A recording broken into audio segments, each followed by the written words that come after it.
Anyway, how's your lockdown been, Steve? Oh, me? Well, actually, I've been on a diet too. One of my own devising.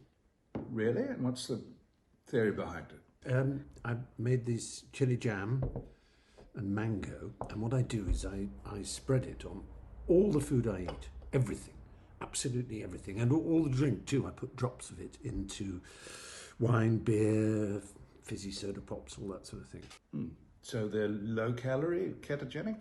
Well, no, not exactly. It's more that after a lot of experiment, a lot of refining, it tastes so disgusting, so vile, so revolting that I actually can't eat. Well, you look very well on it, Stephen. I'm in hell, Sam. Yes, well, perhaps if you just didn't put it on things, you could eat. Eat food without putting the condiments on it. Yes, exactly. That's genius.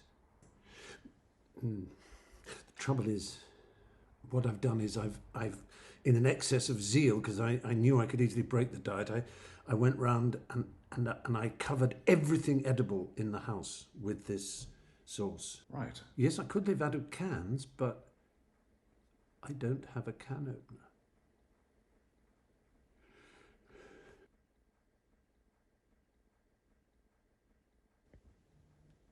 Right.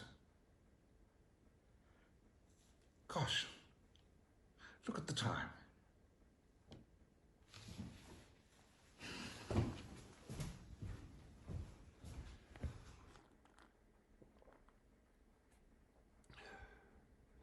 Oh, and next time, Sam, I'll tell you about my unexpected nodules.